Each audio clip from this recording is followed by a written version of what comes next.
Thank you guys for being with us today for the 1004 show. We're here with Adam Klein, Chief Strategist at the American Underground in Durham. What's going on, Adam? Staying busy. How about you, Zach? How are things? Doing very well, thank you. So, you have an interesting title. Yes. Did you come up with that yourself? I did. That's part of why it's not standard. Well, how did you kind of come up with that name? And do titles mean something to you?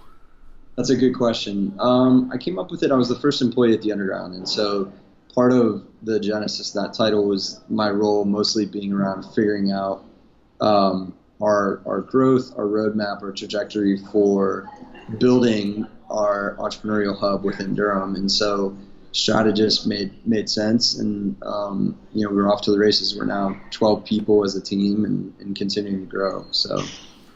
So in a sentence or two, what is the American Underground? Yeah, the American Underground is a campus for entrepreneurs, and we're home to 275 early stage startups. We're one of 9 Google for Entrepreneur tech hubs in North America as well, which is pretty cool because we get, the chance to play at a national or even international level in a way that I think would be hard, honestly, if it weren't for that partnership, given Durham's size. I mean, we're only about 290,000 people.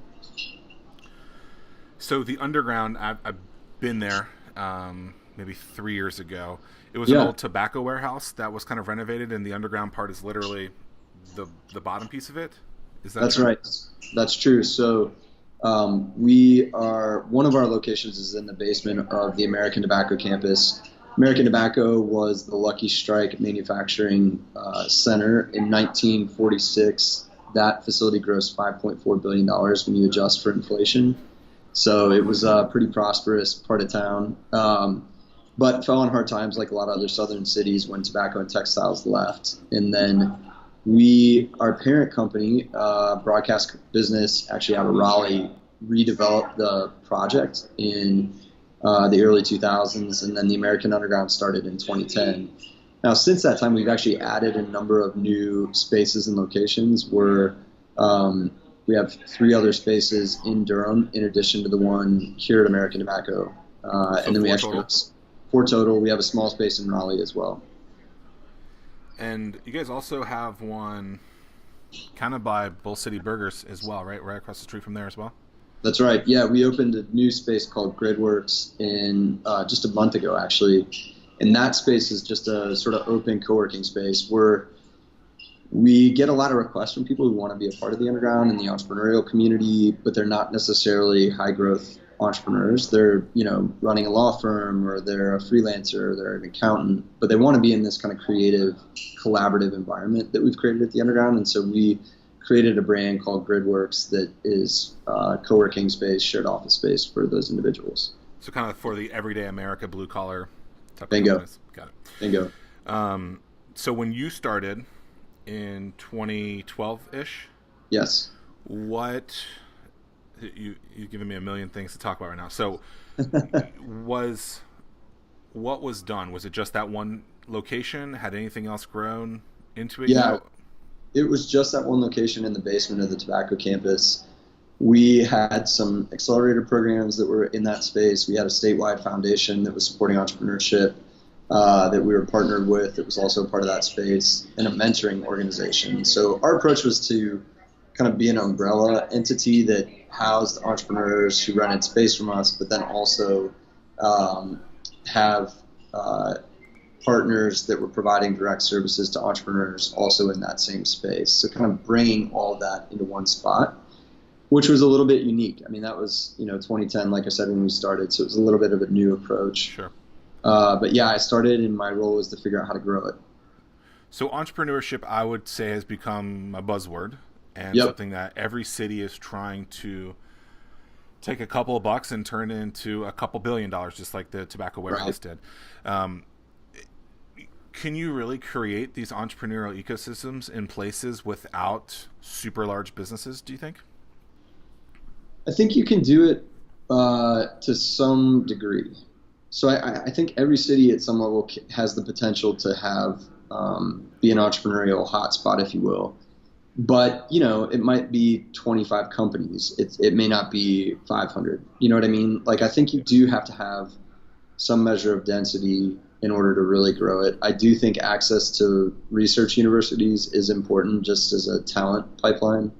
What we've seen in our region that has been helpful with the large companies is that people leave and then they want to stay, right? And those are great people to have starting companies in some instances because, IBM, to pick on them for a second, paid for all of their development work. Like they've trained them in how to be a great leader. They've helped them learn how to build enterprise software, how to sell enterprise software. That's hard training to receive if you're a 23-year-old leaving Duke. And so I think those larger entities can really play a strong role, but it's not like sort of dire if you don't have them. Why is that hard training? Just because they're not senior level enough or what?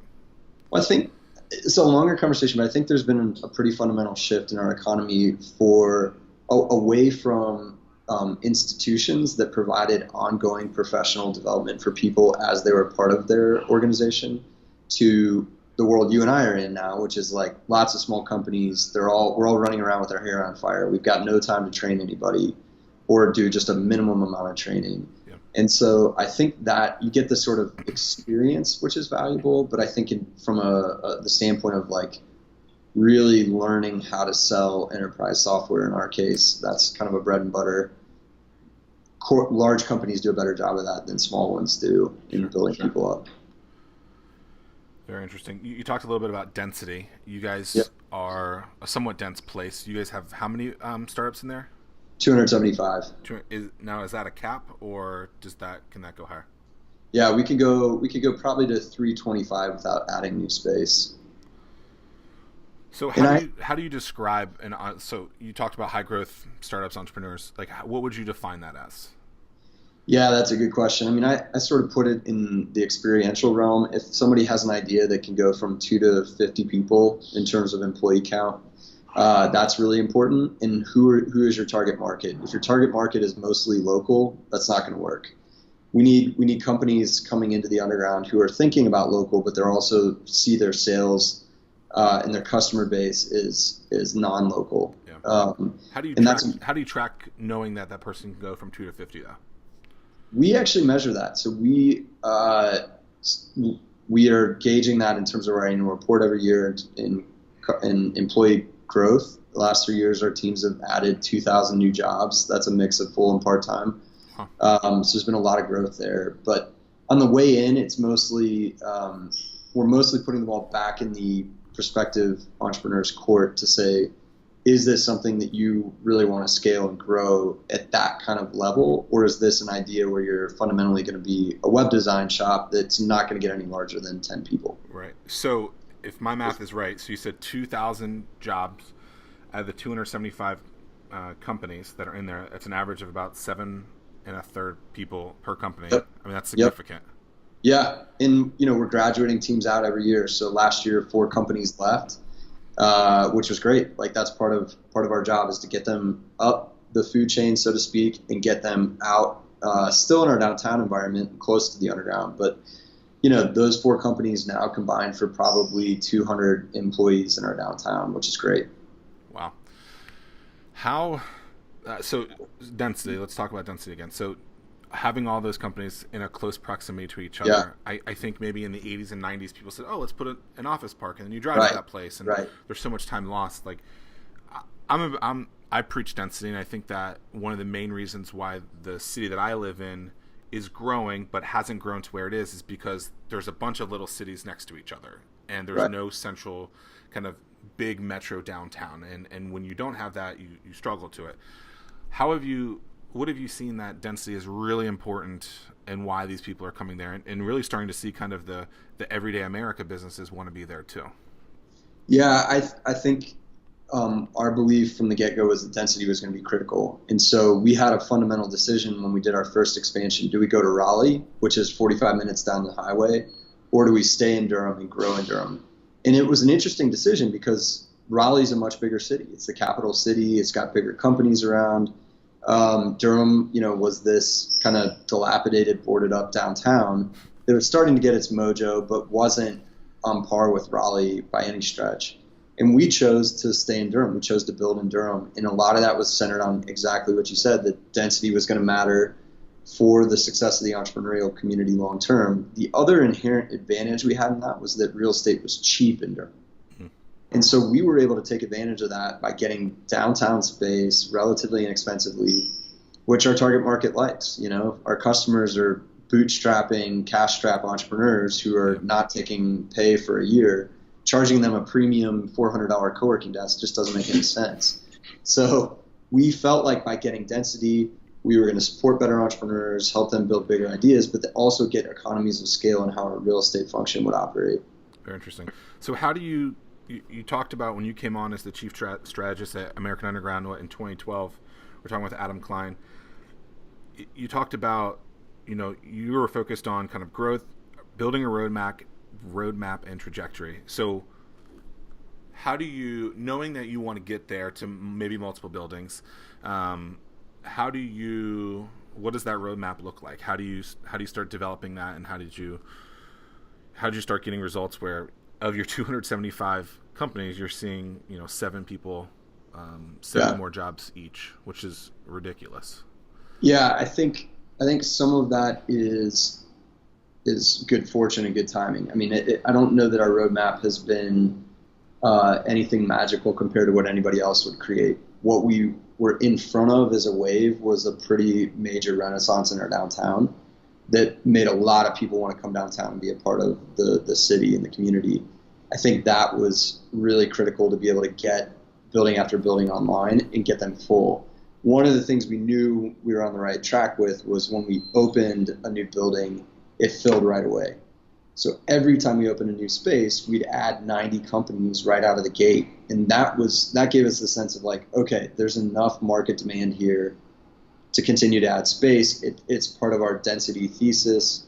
So we're willing to invest, knowing that it's going to take some time to get our real estate operation in place, get this thing to break even. But let's invest now when real estate's relatively inexpensive. Are you guys buying buildings and then filling them? We are. We're actually doing lease deals. So it's an interesting model. We do a long-term lease in each of our properties. We benefit from having tenant improvement dollars from the landlord as part of that. So we're able to use their money to do some of the upfit. We put in some money too, but and then we pre-lease so that when we open, you've got 50 companies moving in day one, and you've got instant mojo and all that good stuff. What's a long-term lease? 10 years, 20 years? Yeah. Yep. In that range. So I call what you just said seeding the tip jar. So when people go in there, there's people there. If you've ever been to a bar and there's a cup, yes. Let's say it's this and there's nothing in there, no one's going to be that first one. But if you fill it with some people beforehand, you can do it. When you guys were expanding each time, was it because you're at overcapacity or? Yeah. Exactly. So you knew exactly that you needed to do that. And how do you know that there's enough kind of demand for, even though you're at overcapacity, but you built something beautiful in spot A. How do you know that building spot B is going to be able to do the same thing that spot A did? You don't. I mean, I don't know that. That's the risk of entrepreneurship, right? Yeah. I'm trying to figure out how to word this. We rolled the dice with our first expansion. Every subsequent one from there wasn't that big a risk. It was the first step that was the risky one, because it was like, hey, we already have a space at American Tobacco. It's working. It's got good mojo. But we can't go to the next level without adding more space. So is that the biggest location? It is. The underground? Okay. Yeah, is our expansion on Main Street, not American Tobacco. Okay. And how many total square feet do you guys have? We in total are now 130,000 feet of space. Wow. And some of what you're talking about with the job growth that's unique about our teams is that rather than kick you out when you get to 4 or 5 employees, we actually have space for teams all the way up to 25 people. And that's beneficial because now you've got chance as an entrepreneur who's just a solo founder to sit next to somebody on the same floor who's building a 25-person team and to say, hey, last year when you were sweating it out trying to figure out if you were going to make payroll to hire your first employee, how did you get through that? Help me understand how to do that. And that conversation is so much more valuable than, forgive the stereotype here, but like a 75-year-old white business guy who did it 50 years ago. You need people in real time giving you that kind of feedback. It's We have those conversations up here all the time. It's the people that are building the future are exactly the stereotype that you just said. And it's not that they haven't been there before. It's not that they mean well, but it's like, hey, things are different now, right?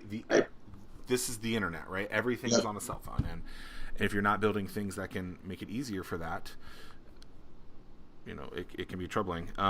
Right. So you're one of 9 Google for Entrepreneur places. Is that what you said? Yes. What is that? So Google for Entrepreneurs is a startup inside of Google. They were tasked with this notion of finding kind of up-and-coming communities that were spurring good entrepreneurs. And they didn't want to do anything in the Bay. They didn't want to go to New York. They were like, where are these other cities? So they went out, they did a search. We got connected with them right when we were actually doing our first expansion. And they said, hey, we're thinking about forming this network. We think it's going to be interesting. Would you want to stay in the loop about kind of where this goes? And we said, sure. Well, they kept doing the research. They happened upon, a hub in Denver, 1871 in Chicago, Capital Factory in Austin, Detroit, Minneapolis, Nashville, and then 2 in Canada, actually, and then our hub. So we feel really fortunate to be a part of that because, kind of like I was saying at the beginning, I mean, we're not very different from Norfolk. Like, we're a relatively small city. We have some stature at a national level because of the universities. For y'all, it might be more the military. But getting on the radar with a brand like Google was like instant validation and lift for our companies. I mean, I remember when we had made this announcement, I said to every startup in our space, I said, every sales call you take now, you need to be, hey, this is Adam. I'm calling from this Google Tech Hub in Durham, North Carolina. Want to talk to you about our product. Like, you need to leverage this massive brand. And that really added a lot of value. Now, the actual partnership with Google, what they provide, it's a cash sponsorship. They give all of our teams $20,000 in Google Cloud credits. So everybody in our space can utilize that platform if they want to. So for like Google Ad, 20K in Google AdWords, or no, not AdWords, unfortunately. It's mostly cloud storage, some map stuff, things like that. But getting access to Google's network. So they started hosting a demo day where they bring all the best investors from the Bay together. They fly out the best startups from each of those hubs. We all pitch against each other. Somebody wins. Well, for 2 of the last 3 years, that team has been an American Underground team. Yeah. So we're definitely onto something. There's something about, I think, places like Norfolk and Durham that have this underdog mentality that can be really potent at that level where you surprise people, right? Like, everybody would have thought it would have been Austin or it would have been Chicago or it would have been one of these other metros that would have driven that kind of startup, and instead it was a unsuspecting place like Durham. Very interesting. I mean, that's awesome to think that you guys have been able to do that. You mentioned that you guys call yourself a campus for entrepreneurs. How long did you guys kind of work on figuring out what the brand was around that? Because I think a lot of whenever governments start getting involved in buzzwords, you have to worry about things. So, incubators are now accelerators. Are they co-working spaces? Is there investments in it? How did you guys come up with the whole campus piece? And how do you kind of, when someone comes in and thinks that you guys are one thing instead of another thing, how do you guys kind of deal with that? That's a great question, and I'll be transparent. I mean, we are doing this very imperfectly. Like, I'm not even sure Campus for Entrepreneurs is really a good descriptor, but it's what we arrived at. Sure. And sort of backed into it. What we were doing was like laying out on a table, here are all the resources we provide entrepreneurs. We have space, we have accelerator programs, we have investors in the space, we have mentors, blah, blah, blah, blah, blah, blah, blah. But we also have like our state's largest coding school based in our location. We have What's that called? That's called Iron Yard. Oh, yeah. Okay. We have a media arm that covers North Carolina startups and writes about them. And we started talking this through with some people, and they were just like, you're in an academic area. People understand what a campus is, and this idea of like, you go there and you get access to all of these things. It's not like you just go and get your biology class. You're also having your horizons broaden. And so that's where we ended up with this notion of like, there are all these different resources you can access as an entrepreneur. It's at your fingertips. You got a chance to plug in and connect with really good resources that we bring together for you rather than you having to run around all over the region. Very cool. I think it's kind of similar to what you were saying about, leverage the word Google, when your companies are doing it. You know, a campus is a word that people do. Things that we've done in our world is we've said things like we're a gym for entrepreneurs. Yeah. I like to think of us not really as a physical space. We're actually moving completely out of a physical space and trying to go completely digital. Interesting. And so sometimes we use things like Netflix for, because everyone knows that Netflix, there's a lot of opportunities there. So when we started, we were really just a traditional kind of Techstar style accelerator. We invested in 13 companies, and then we just happened to have a big space. But we've always been around the kind of educational piece, and people are always like, "Oh, you're a co-working space. Oh, you're an incubator." I'm like, not really. But people would come in and be like, "Hey, I want to rent space," and I'm like, "You can't really rent space here." There are really far companies that we invested in, and so, we're going to test something out where what happens if we don't have a space. And as we start working with different cities across the country too, I think it allows us to be more nimble and to travel to those places and do stuff like that. So we'll see what happens, I guess. But that's cool. I like it. So in your 5 or so years there, has there been one big shift that, was it the old 70-year-old white guys that finally kind of figured it out, or maybe the Google piece? Like, was there a shift where you were like, okay, it seems like people are getting this and they're starting to kind of pave or really go and walk in a lot, or has there been like an aha moment type of thing? I think the Google partnership has been big. In 2015, we had a bunch of exits in Durham. We had 6 exits for $1.5 billion. And that all of a sudden said to the world, oh, you can make money here. Like, we're not like selling you this pipe dream story, but there's reality here. Like, TiVo acquired a company, Ticketmaster acquired a company, Oracle acquired a company. It was like boom, boom, boom, boom, boom.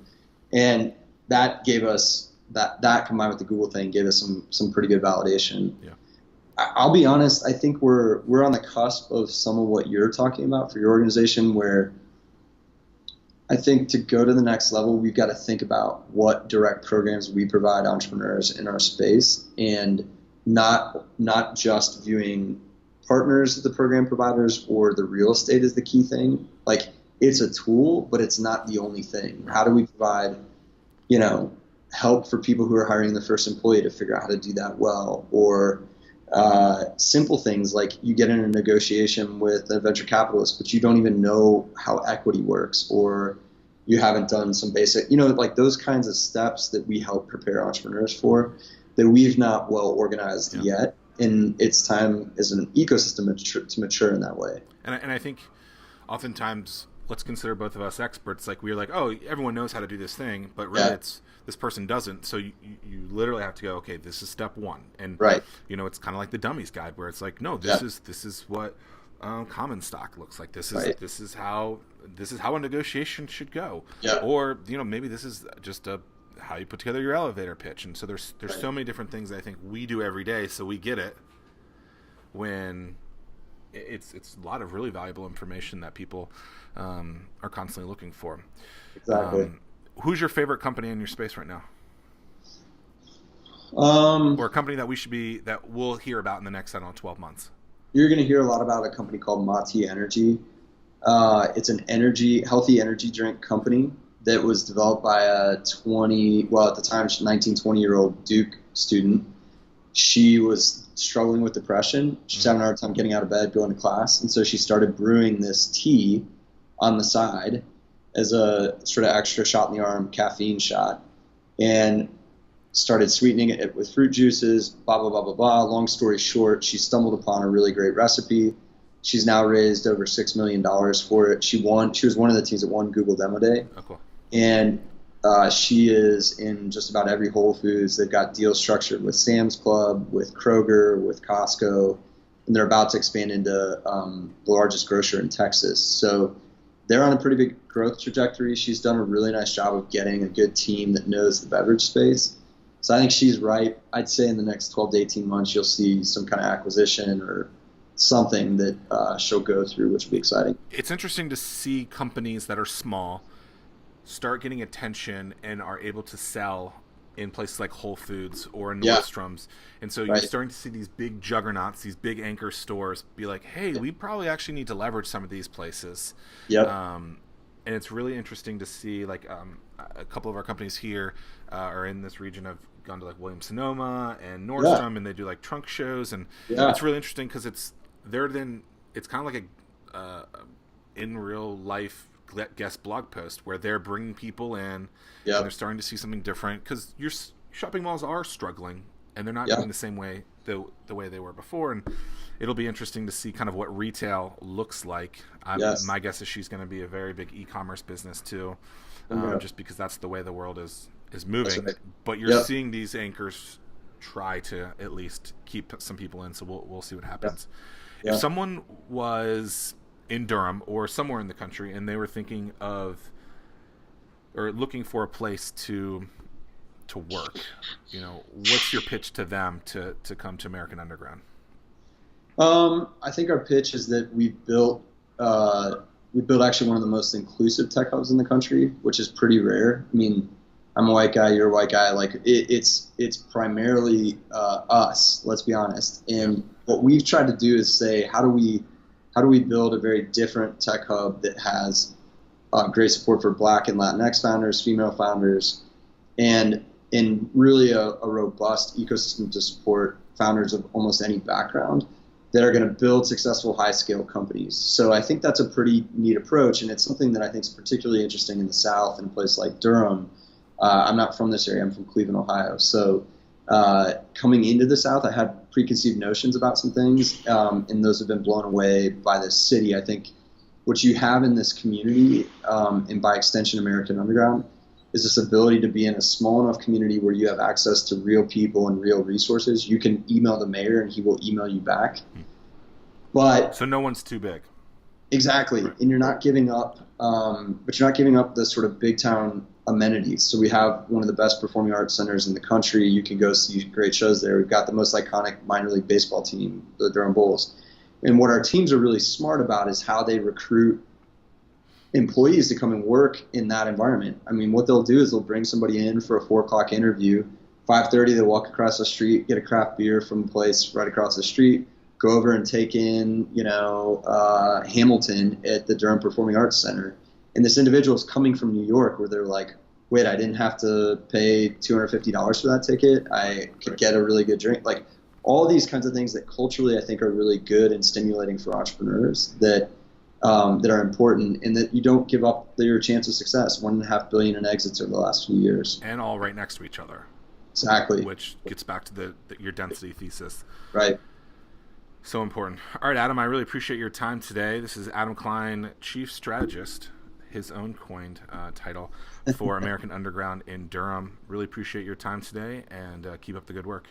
Thanks, Zach. Great to be with you. Thanks for having me on. Absolutely.